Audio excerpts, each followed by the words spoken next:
Hola, buen día.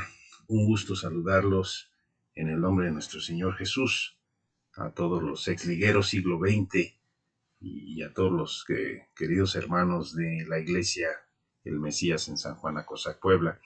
Eh, Agradezco mucho la invitación para compartirles estos breves momentos eh, para recordar lo que ha sido la historia de nuestra querida Liga Metodista de Jóvenes e Intermedios y a propósito del regocijo que tenemos de estar celebrando los 150 años de metodismo, de la misión metodista en nuestro país, justamente en este año del 2023. Eh, los años maravillosos es el tema de este día y les comentaba pues que vamos a hacer un repaso de lo que ha sido pues la extraordinaria historia de esta organización que nos tiene hoy convocados y que además sin duda alguna ha impactado la vida de cada uno de los que estamos en esta reunión. Eh, la Liga de Metodista de Jóvenes Intermedios tiene una historia que inicia en la Iglesia Metodista Episcopal de los Estados Unidos y que originalmente se llamó la Liga Edward. La Liga Edward nace a partir de la necesidad que existe dentro del movimiento metodista en los Estados Unidos principalmente. Les decía, de proveer a la juventud de la propia iglesia de un espacio de crecimiento y de desarrollo a partir, sí, de la visión que tenía el metodismo, pero sobre todo proveerles un espacio de compañerismo cristiano en el que pudieran primero acercarse al mensaje del Evangelio a través de la salvación por medio de nuestro Señor Jesucristo, pero también un espacio en el que pudieran crecer ellos como persona a través del compañerismo y la relación con su prójimo. Es por eso que los líderes de la Iglesia Metodista Episcopal en los Estados Unidos en 1889, eh, viendo que existía esta inquietud dentro de diferentes grupos de jóvenes, convocan a las principales organizaciones que ya existían para esa época eh, en la ciudad de Cleveland, Ohio, en la Iglesia Metodista Central, que por cierto es una iglesia que ya no existe, fue demolida y después reubicada. Pero ¿por qué en Cleveland? Las principales oficinas de la Iglesia Metodista Episcopal de Estados Unidos en ese entonces se encontraban en Chicago y en Nueva York, y fundamentalmente la zona de Ohio era una zona de alta industrialización. Era todo el corredor que va desde las ciudades pues acereras de Pittsburgh, eh, uh, eh, bueno, Cincinnati propiamente y Detroit, y que eran el principal corredor industrial y que se unía con el puerto de Nueva York y de Boston. Entonces, era muy interesante el impacto que tenía el metodismo dentro de las clases sociales trabajadoras, y aquí se presentaban una serie de situaciones que vamos a ver un poquito más adelante, en donde va a tener un impacto muy importante la Liga Edward. Esa reunión de 1889 se constituyó con 27 delegados de las asociaciones que están ahí: la Alianza Metodista de Jóvenes, la Liga Oxford, la Liga Cristiana de Jóvenes, la Unión Metodista de Jóvenes y la Asociación Metodista Episcopal de Jóvenes. Y ellos adoptaron pues un ideario muy propio del wesleyanismo de aquella época, que era la constitución de la Liga Oxford. Y algo muy interesante fue que ellos eligieron como lema la frase "Look up, lift up", que podemos traducirla como "mira alto, levántate", pero que ya después en nuestro país se convirtió en el clásico "elevaos y elevad". Objetivos principales de esta organización era, decíamos, desarrollar la vida devocional de los jóvenes, pero los jóvenes vistos desde el punto de vista del el joven que empieza a formar una familia entre los 18 y los 35 años de edad. Así estaba pensada la Liga Edward, pero también empezar a capacitar para los ministerios de la iglesia. Sus colores distintivos eran el rojo y el blanco. Utilizaban al momento de ser recibidos como miembros de la Liga Edward, los miembros o los participantes, un distintivo como el que vemos en la foto, y cada uno de ellos tenía que prometer el texto que se conocía como la promesa. Ansiosamente buscaré para mí y para los demás el más alto modelo de vida y experiencia según nos enseña el Nuevo Testamento. Me abstendré de todas aquellas distracciones mundanales prohibidas en la disciplina de la Iglesia Metodista Episcopal y con la frecuencia que me sea dable asistiré a las reuniones religiosas de la rama y de la Iglesia y tomaré parte activa en ellas. Como verán, la variación entre esta promesa de la Liga Edward y el actual voto de la Liga Metodista de Jóvenes e Intermedios, pues no tiene muchas diferencias, salvo algunas adaptaciones por ahí. También se eligió como emblema la Cruz de Malta, que se origina como el emblema de la orden de los caballeros del Templo de Jerusalén o los caballeros templarios que tenían su sede en la isla de Malta, que fueron, si revisamos un poquito la historia, fueron aquellos que proveían de alimento y de hospedaje a los peregrinos que iban a Jerusalén durante la Edad Media y que posteriormente, al ser expulsados los cristianos en el siglo XII, pues se tuvieron que refugiar en esta isla de Malta, en el Mediterráneo, pero que quedaron, también se les conoce como la Orden de San Juan, quedaron marcados con esta mística del servicio y del apoyo a los demás. La Liga Edward tenía objetivos éticos muy importantes y muy claros.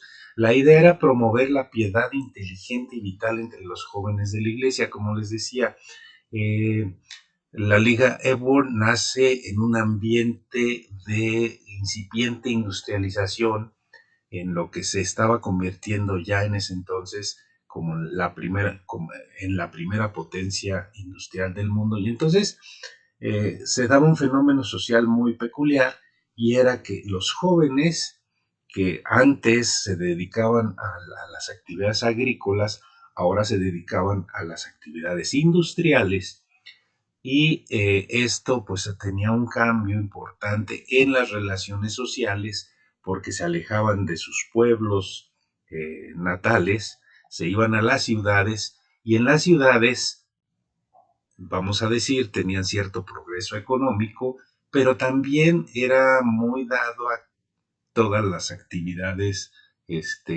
vamos a decir, licenciosas de la vida citadina.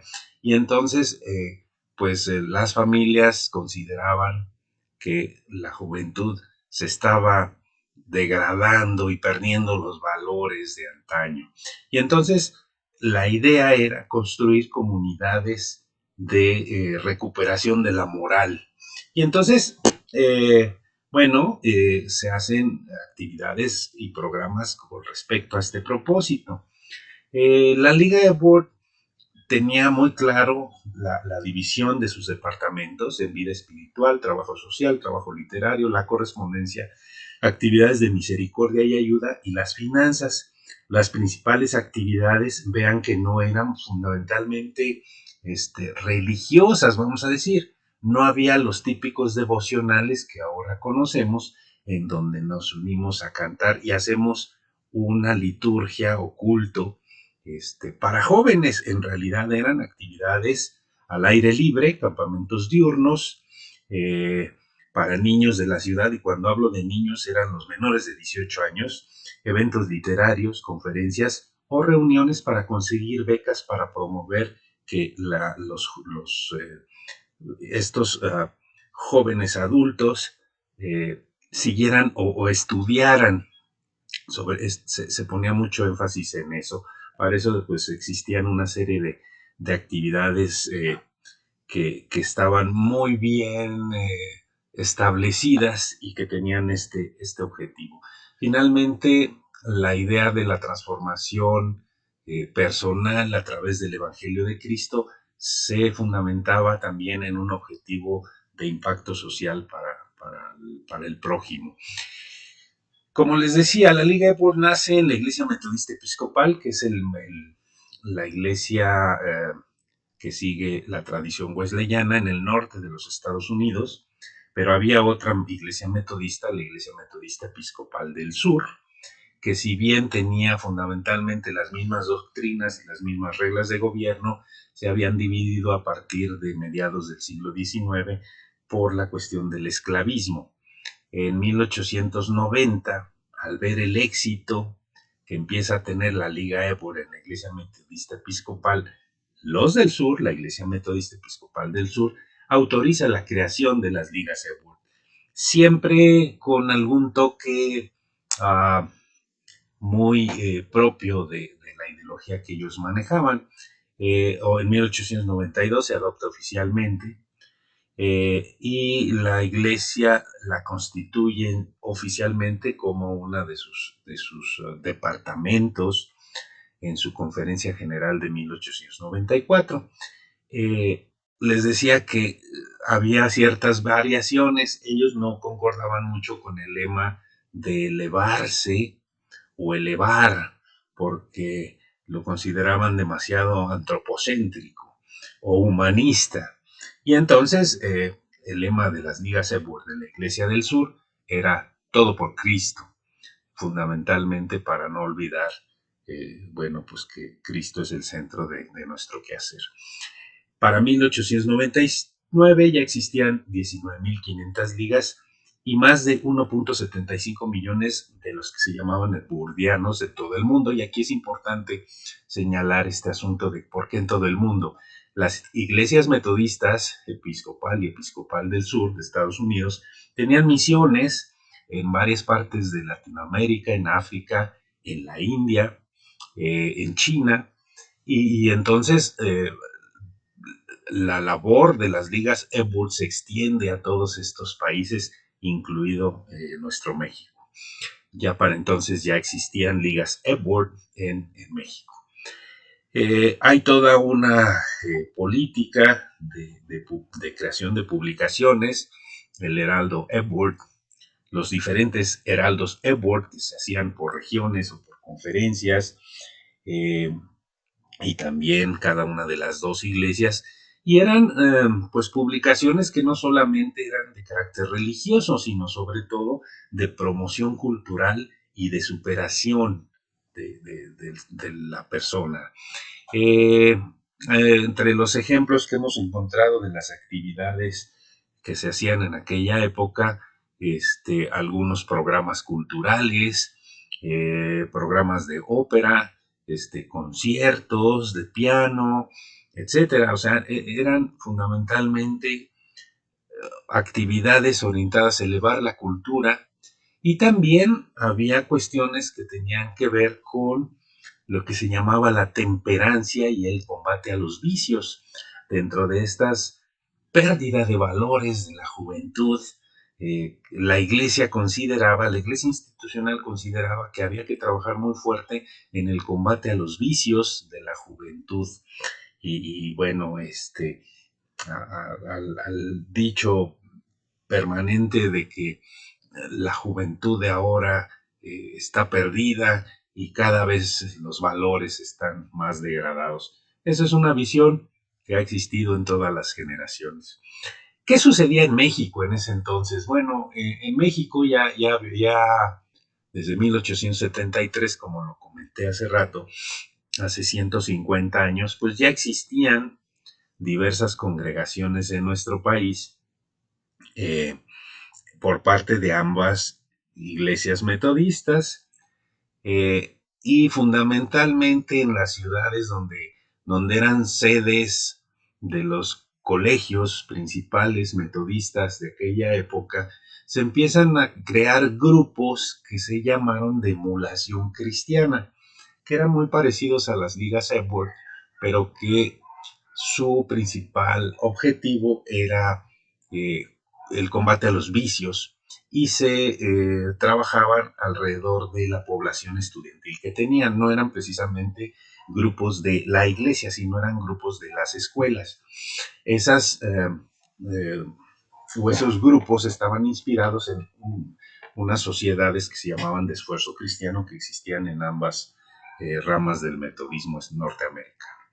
En 1893 se funda la primera Liga Ébol en México, en la Escuela Hijas de Juárez de la Ciudad de México, y además aunque no hay un decreto de creación, sí se nota una deliberada organización justamente en ese año en las escuelas de la Iglesia Metodista en México. En Pachuca, por ejemplo, se señala que el 15 de mayo se crea la liga, en Tetela, en Puebla, el 27 de mayo, el 28 de junio en Gante, el 4 de agosto en Orizaba, en octubre en Mineral del Monte, en Miraflores, Ayapango y otras más. Estas son las que existen en la prensa metodista de aquella época.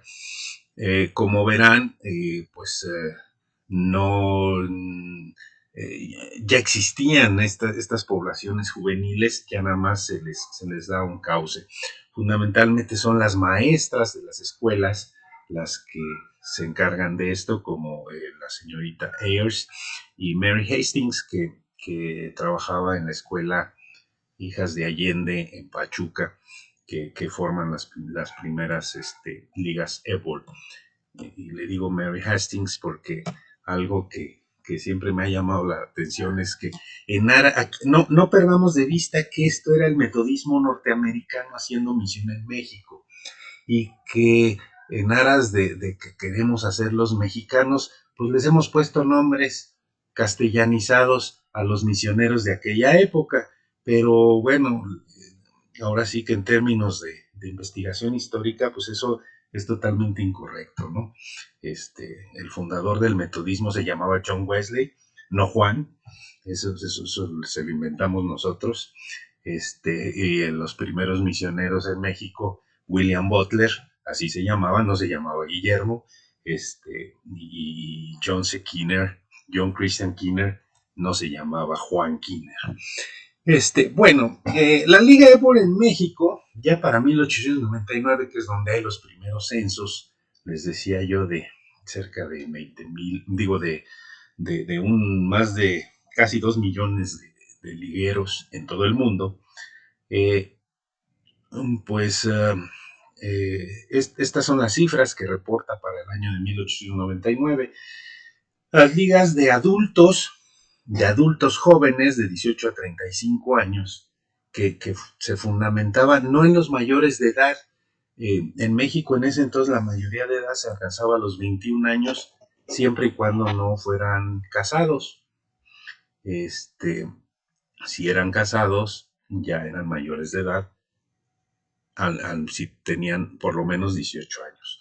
Y entonces, en ese segmento de población estaban pensadas las ligas Ébol. Tenemos ligas muy interesantes, muy importantes en Apizaco, en Guanajuato, en la Ciudad de México se reportan 2, en Orizaba, es interesante, una iglesia metodista que ya no existe. En Pachuca se reportaban también 2 ligas de jóvenes adultos con 60 miembros. En el circuito de Puebla, se refiere a la ciudad de Puebla, 72 miembros, en Mineral del Monte 50, en San Agustín 47 y en Zacualtipán 40. Es interesante cómo vemos que hay ligas de jóvenes con estas cifras que son más grandes que las actuales, aunque por supuesto no están todas las actuales. Y luego se empezó a trabajar con los niños que eran los menores de 18 años, en iglesias como en Guanajuato, que es algo muy interesante, que menciona ahí que hay dos ligas, y lo señalo no, pues no en aras de pensar que los años maravillosos, todo tiempo pasado fue mejor, sino ahorita, por ejemplo, la iglesia metodista en Guanajuato, pues no tiene ni remotamente esa cantidad ni de miembros, no digamos ya de jóvenes, ¿no? En Huatusco, en la Ciudad de México, en Mineral del Monte, en Pachuca, en Mineral de Pozos, en San Luis Potosí, en Puebla, en Querétaro, eh, en San Agustín, en Tetela, en Tezontepec, en Xochapulco. Esas son las ligas que se reportaban en esa época. Probablemente por ahí había alguna otra más pequeña, pero esas son las que se reportaban oficialmente. Eh, bueno, ya dentro del trabajo misionero en México, las ligas Epworth tenían como misión cultivar esa confraternidad cristiana, crear esos grupos de compañerismo para oración, testimonio mutuo y exhortación, también ser empleados en obras de caridad y servicio social. Se les trataba de inculcar conocimientos e ideales misioneros, se desarrollaba la mayordomía cristiana y bueno, también se hacían labores de doctrina, de adoctrinamiento y se hacían actividades de crecimiento cultural, cursos de lectura, estudio, y el resumen de todo esto, decía uno de los manuales, era consagración, preparación y servicio. Es decir, primero una actitud personal de consagración, luego un compromiso de preparación constante y luego una actitud de servir a otros. Fundamentalmente ese era el propósito de la liga. Es muy interesante que todavía actualmente existe bibliografía. Este es un libro que todavía se vende, se puede conseguir hasta en internet, la Liga Epworth y su lugar en el metodismo. Y es muy interesante cómo inclusive en el metodismo norteamericano, que ya no existe la Liga Epworth como tal dentro de la organización metodista, se sigue usando como manual para grupos de jóvenes. Y algo muy interesante es que el autor lo presenta como uno de los hitos en el desarrollo ministerial del metodismo, no de la iglesia metodista, sino del metodismo como un movimiento que a partir de la convicción personal y el amor al prójimo es capaz de transformar al individuo y de transformar toda una sociedad.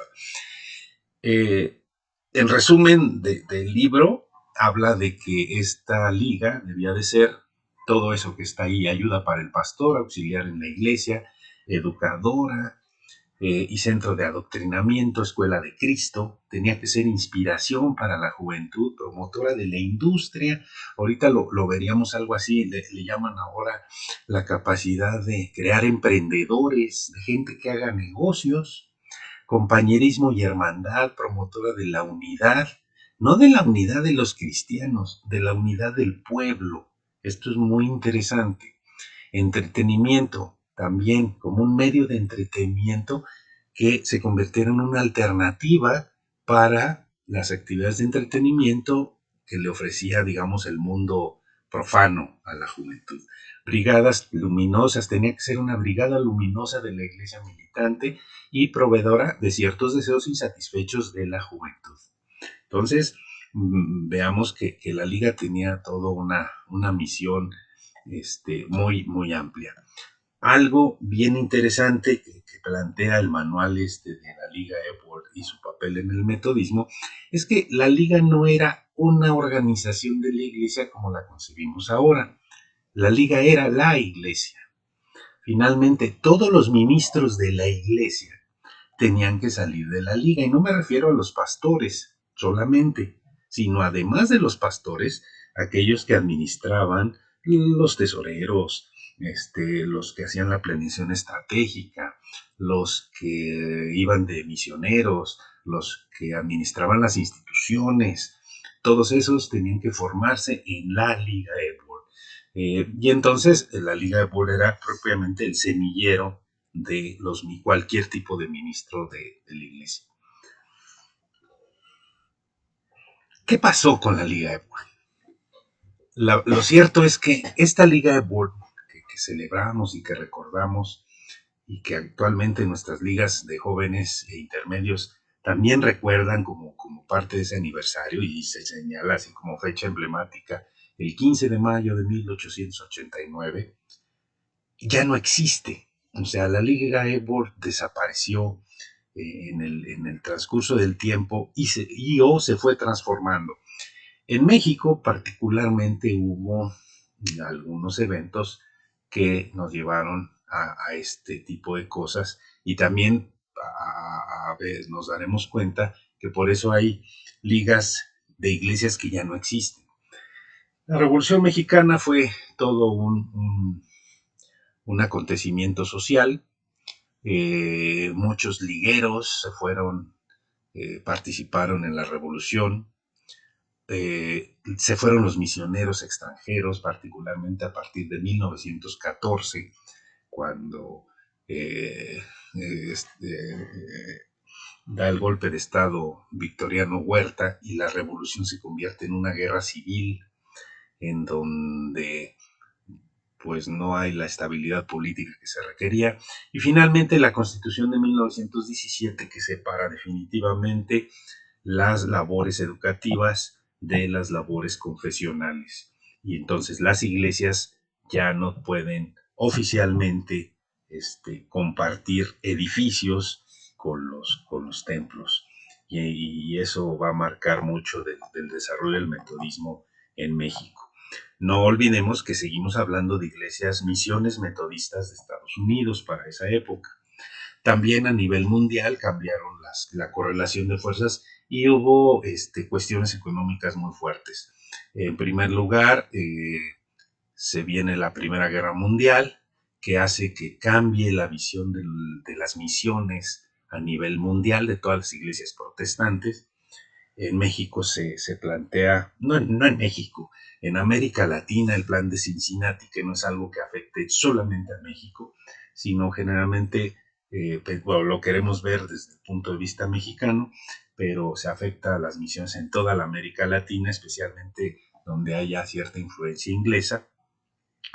Y este plan de Cincinnati hace que se reorganicen las iglesias protestantes y por eso la iglesia metodista pierde algunas iglesias importantes, vamos a decir, toda la zona de Oaxaca, que ya platicaremos de ello en un momento, con un insigne miembro de la iglesia de ahí de San Juan Acosac,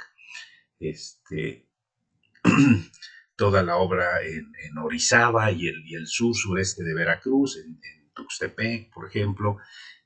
Todo eso se pasa a la iglesia presbiteriana y en la zona digamos, del occidente y de Michoacán, pues también pasa algunas cosas a la iglesia presbiteriana del sur y a la iglesia congregacional.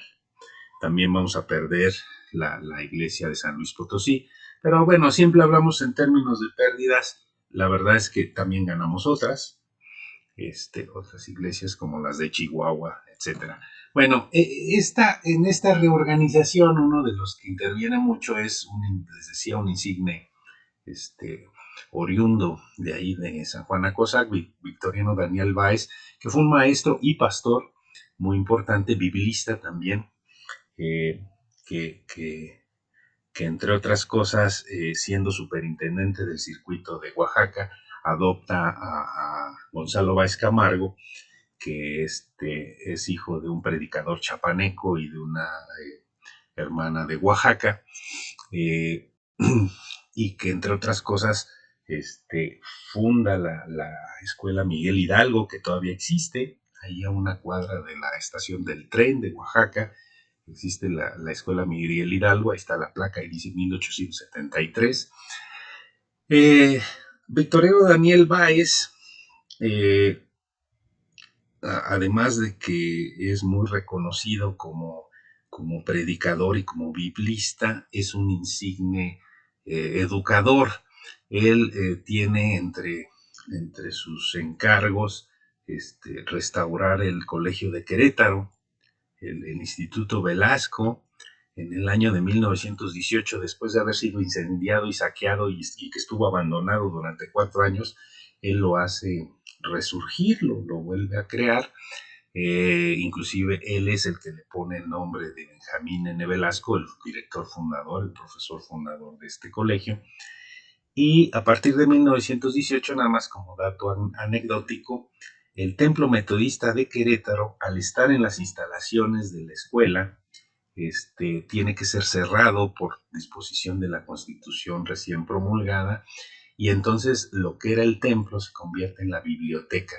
Al morir Victoriano Daniel Báez en 1938, la biblioteca del Instituto Velasco de Querétaro se convierte en la Biblioteca Victoriano Daniel Báez, y esto, bueno, me lo ha compartido mi padre porque él fue estudiante del colegio, y siempre recordaba que él se iba a estudiar a la biblioteca Victoriano Daniel Báez. Entonces fue una persona muy, muy reconocida, particularmente en varias iglesias del país. La primera liga metodista de jóvenes que hubo en Querétaro se llamó Victoriano Daniel Báez. Había dos ligas, una que eh, se formaba con los alumnos del instituto, que era la Victoriano de Báez, y la liga que se formaba con los miembros de la iglesia, que era la Liga Almo Greenman, quien fue el primer pastor metodista en Querétaro. Bueno, nada más también como anécdota y como reconocimiento a nuestros queridos hermanos de San Juan Acosac, cómo inició la Liga de Jóvenes en Acosac. Aquí algunas gráficas y fotos que nos han compartido. Se formó como Liga Epworth en 1917. Actualmente lleva justamente el nombre de Dr. Victoriano Daniel Báez. Y la Liga de Intermedios, que esa tiene un poquito menos, tiene un poco más de 60 años. Y bueno, ahí están algunos de los recuerdos de aquellos años maravillosos. ¿Qué pasó con la Liga Epworth? Después que se fueron ya definitivamente los misioneros norteamericanos, sobre todo después, les decía, de la Primera Guerra Mundial, y cuando se viene la crisis de 1929, pues ellos plantean la necesidad de dejar definitivamente y que se constituya una iglesia nacional con los dos movimientos metodistas. Por eso se conforma la Iglesia Metodista de México, no precisamente por que el deseo de independencia de los mexicanos, sino más bien porque ya no tenían los recursos de antes. Y bueno, el planteamiento de los misioneros norteamericanos era, bueno, pues ahora sí, mexicanos, háganse cargo de la obra metodista. También se empiezan a organizar los metodismos en América Latina, y en 1924 se llega a la conclusión en un congreso que se llevó a cabo bueno, no tengo el dato, pero se cambia el nombre, se le da un enfoque un poco menos social y más religioso a las ligas, y se les llama Ligas Metodistas de Jóvenes. Se recomienda que ya no se use el Epworth, nada más pues para quitar un poco la herencia norteamericana, ¿no? En 1939, justo cuando están ya, aunque todavía no entraban a la Segunda Guerra Mundial, muchos de los jóvenes que se empiezan a alistar en el ejército hacen que haya una importante deserción en las iglesias, y desaparece oficialmente en 1939, y se convierte en la Fraternidad Juvenil Metodista con un enfoque mucho más marginal dentro de la vida de la iglesia. Sobrevivió hasta 1994 todavía con ese nombre dentro de la Iglesia Metodista Unida, pero a partir de 1994 no hay una organización en la Iglesia Metodista de los Estados Unidos que atienda a la juventud. En 1930, nuestra Iglesia Metodista de México se constituye, y en 1934, en su segunda conferencia general, se impulsa a través de del obispo, que se llamaba el superintendente general, el obispo Sixto Ávila Villalpando, con la creación de los congresos nacionales. Y él organiza el primer Congreso Nacional de la Juventud Metodista en 1936, y es muy interesante cómo se definió la sede. La sede fue esta iglesia, que por supuesto existe, es una iglesia muy bonita, la Iglesia Central de los Discípulos de Cristo, que fue iglesia metodista de 1901 a 1919. Allí fue el primer congreso de la juventud metodista. Se pidió prestado el templo porque además varios de los hermanos ligueros eran originarios de esa iglesia, que estaban como líderes. Uno de ellas fue la señorita Ana Delgado Villarreal, que tuve el gusto de conocer hace ya un poco más de 40 años, y vivía aquí en Querétaro, esposa hasta sus últimos días del hermano Agustín Romero López, quien fue muchos años director del Instituto Velasco de Querétaro, y ella era la secretaria general de la Juventud Metodista y pues era su iglesia de origen, era un punto céntrico del país, les quedaba cerca a prácticamente todos y con buen acceso ferroviario, que era el principal medio de transporte en aquella época. Nuestros congresos nacionales, bueno, tienen toda un historial a partir de ese año. Los congresos nacionales se definieron que iban a ser alternadamente uno en el norte, uno en el centro y así sucesivamente cada 2 años. Ah, al principio no fueron así, hubo uno en 1930, creo que está mal la fecha ahí, debe de haber sido en 1938, en 1940 en Guanajuato, en 1942 en Nuevo Laredo, en 44 en la Ciudad de México, luego por ahí en el 46 no hubo Congreso Nacional, no he encontrado documentos que me expliquen por qué.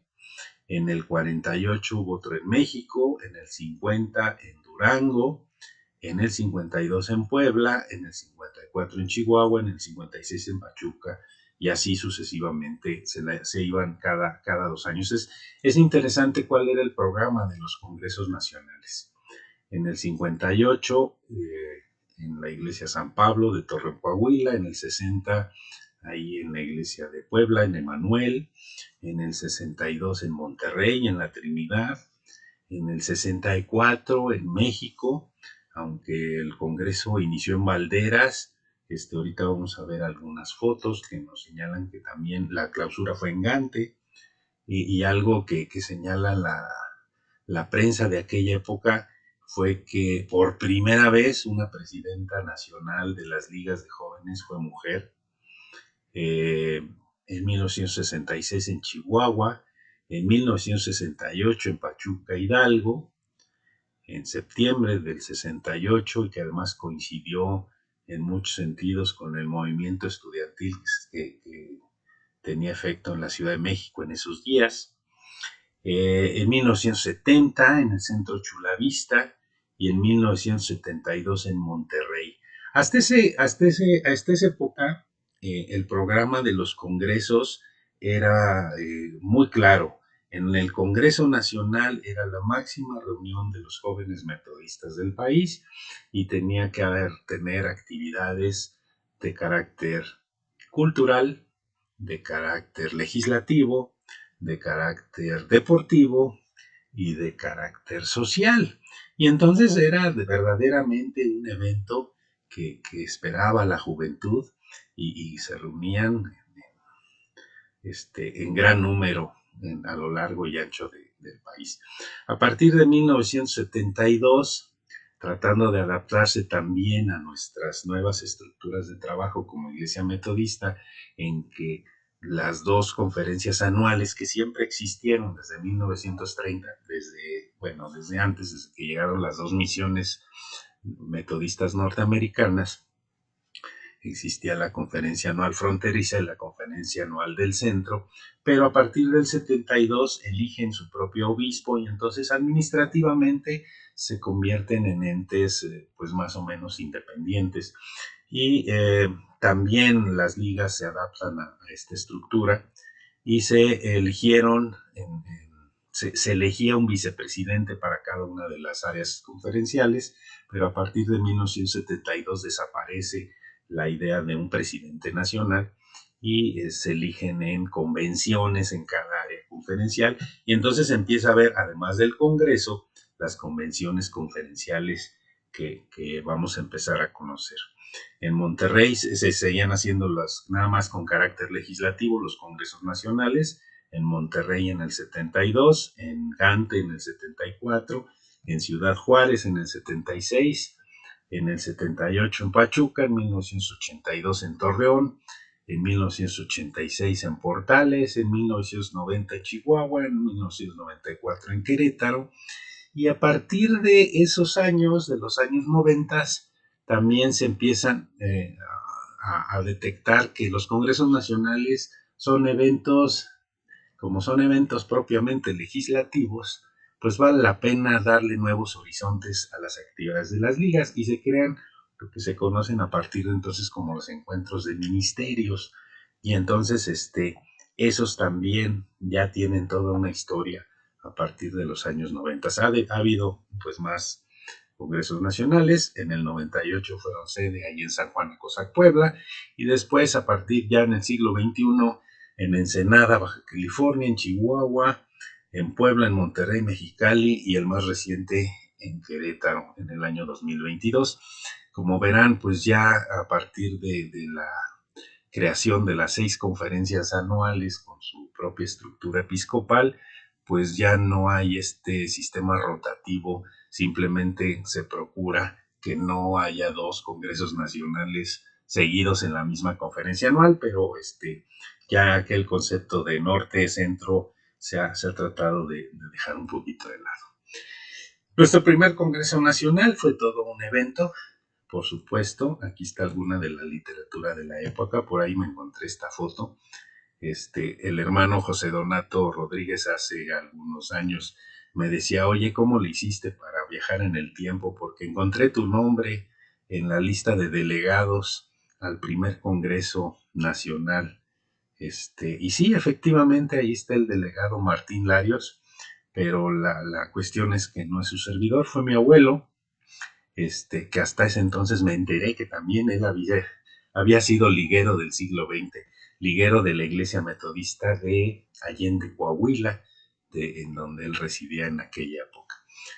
También por ahí estaba su hermano, el hermano Francisco Larios Luna, que después se convirtió en presbítero de la iglesia metodista. En el tercer Congreso Nacional, algunas fotos que he podido recuperar en Guanajuato, estos fueron los delegados. Por ahí vemos a un joven pastor Raúl Ruiz López, por supuesto el obispo de aquella época, el presbítero Eleazar Guerra, y el superintendente del Distrito del Norte y pastor de la iglesia en Guanajuato, que era el pastor Vicente Osorio Barrón.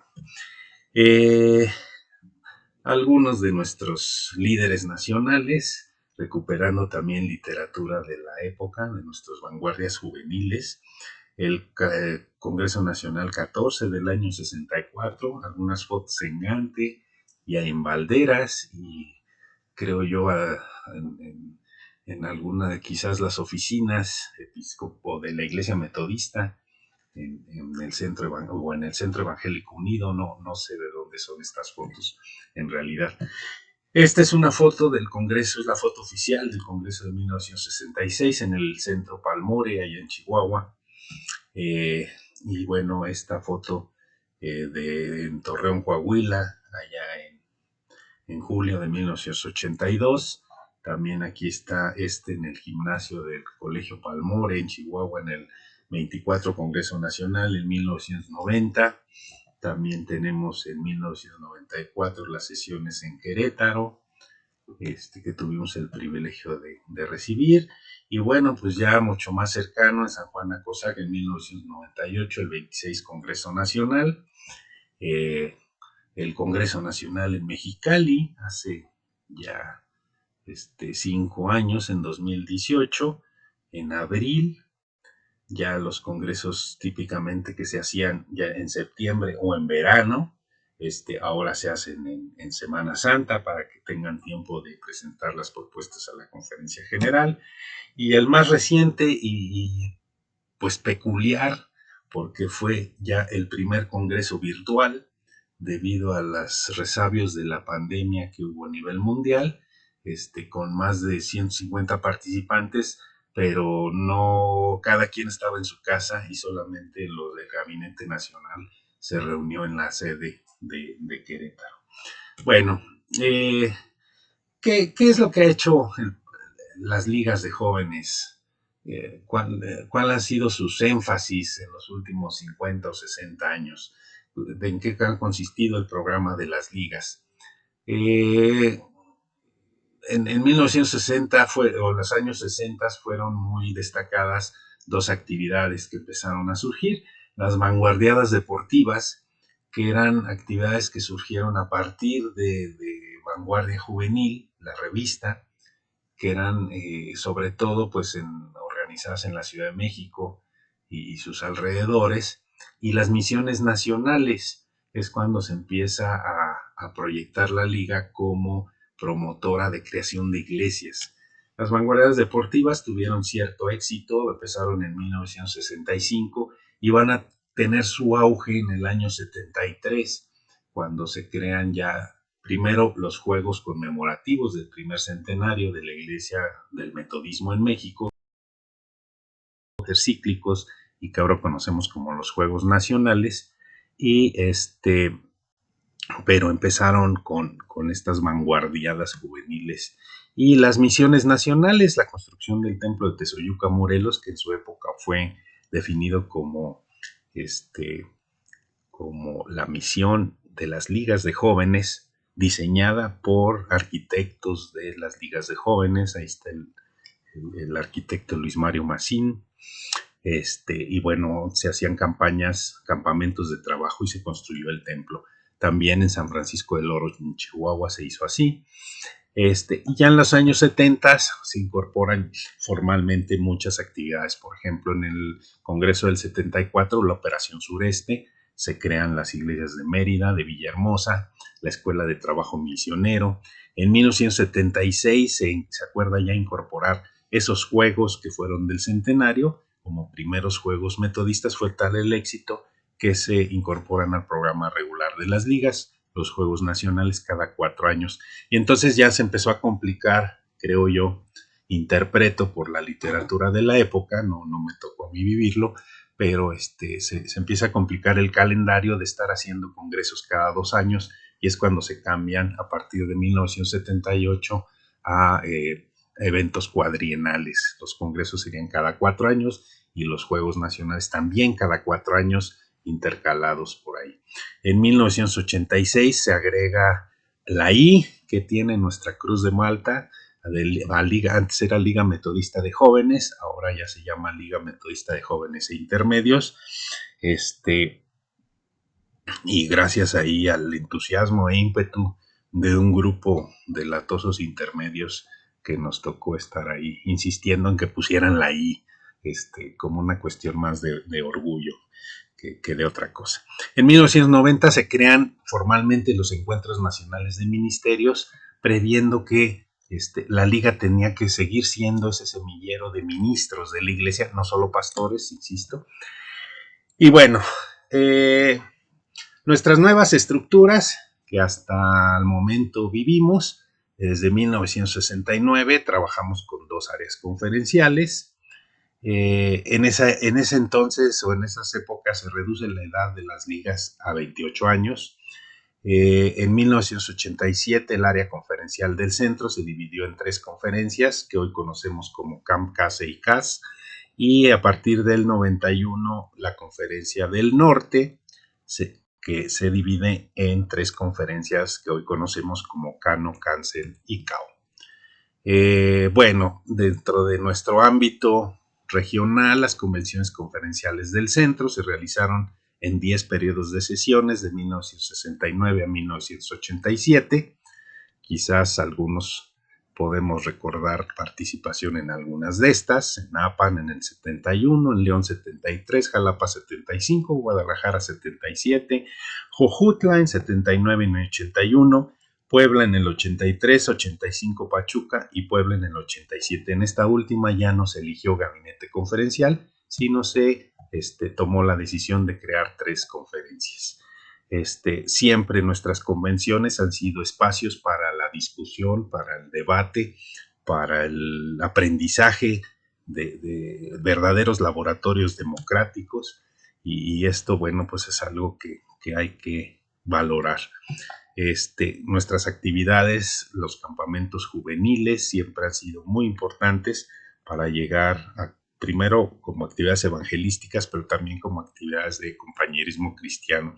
Y nuestras publicaciones, Vanguardia Juvenil, que durante muchos años existió como una publicación mensual, bimestral, esporádica, no tanto, quincenal, a veces ya, dicen, una publicación que salía cada que Dios se descuidaba. Ahí, por ejemplo, vemos la promoción de la invasión sureste en el año de 1976 y bueno, muchos otros en los años 70.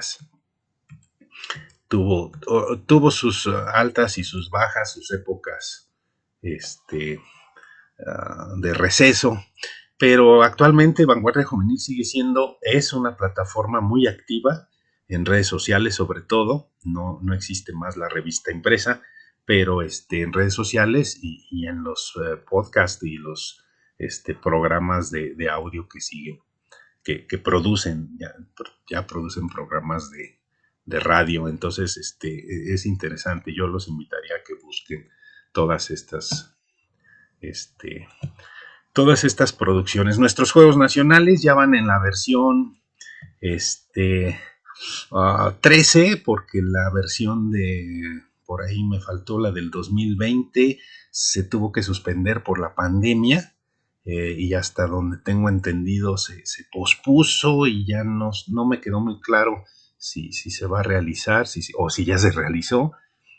Pero a partir del año 73, que fueron los primeros juegos en la Ciudad de México, en el 75 se intentó hacerlos igual bienales, primero en Torreón y luego en Zacatepec. Luego ya se complicó el hecho de estar haciendo juegos nacionales y congresos cada 2 años, pero a partir del 80 ya son cada 4 años de manera ininterrumpida hasta el 2016. Pachuca, Ciudad Juárez, en Cuernavaca, que las recibieron las ligas de Churubusco, en Monterrey, en Querétaro, en Huastepec, en 2004, que les recibieron las ligas de Gante, en Metepec, que recibieron las ligas de la Conferencia del Sureste, y en 2002 en Mexicali, y finalmente en Chihuahua. En 2020 iban a ser, si mal no recuerdo, en Saltillo, pero se suspendieron por la pandemia. Aquí algún recuerdo de cuando tuvimos la oportunidad, el privilegio de ser sede. También los encuentros nacionales de ministerios, que se crean en 1990, han tenido cierto éxito, han tenido igual buenas versiones, otras no tantas. No tengo la cronología general, pero en el 2019 fue la última versión en Hermosillo, Sonora. En 2011 también tuvimos les puedo decir que ha habido grandes bendiciones a través de esta actividad. En 2011 recibimos en Querétaro a más de 500 jóvenes que se capacitaron durante casi una semana en diversos ministerios y que bueno, muchos de ellos siguen trabajando al servicio de Dios y de su iglesia. Finalmente, pues la reflexión es que hay muchos recuerdos en nuestra liga, pero sobre todo muchas vidas transformadas. Y yo creo que esa es la parte que tenemos que recuperar y promover. Lo que ha marcado en nuestras vidas la Liga de Jóvenes es algo que tenemos que seguir compartiendo y tenemos que seguir promoviendo. Yo creo que el Señor se ha manifestado a través de esta querida organización, pero sobre todo pues a partir de las vidas que ha tocado en diferentes épocas, en diferentes años, y que los años maravillosos pues no sean solamente aquellos que pasaron, sino que sean los por venir. Agradezco mucho la oportunidad de compartirles toda esta historia, porque esto nos da identidad, nos da orgullo, pero también nos da visión de aquellos que nos precedieron y nos permite reformular nuestras propias visiones. Quisiera simplemente terminar con una carta que manda John Wesley en 1765 a uno de sus congregantes, y que después se convirtió en predicador de una de las iglesias, en donde él decía que quería tener una liga ofensiva y defensiva con cada soldado de Cristo. No solo tenemos una fe, una esperanza, un Señor, sino que estamos directamente comprometidos en una guerra. Estamos llevando la guerra al propio diablo. Venid pues los que le aman en ayuda del Señor contra los poderosos. Ahora soy casi un emérito sexagenario, decía Wesley, un viejo soldado que ha cumplido su misión y tiene derecho a un descanso. Sin embargo, confío en luchar un poco más. Que esta sea nuestra confianza, queridos hermanos, queridos exligueros siglo XX, y muchas felicidades por estar aquí, y a todos los que podamos compartir este mensaje, pues así hagámoslo. Que Dios nos bendiga, y si hay alguna pregunta, pues quedamos al pendiente con mucho gusto.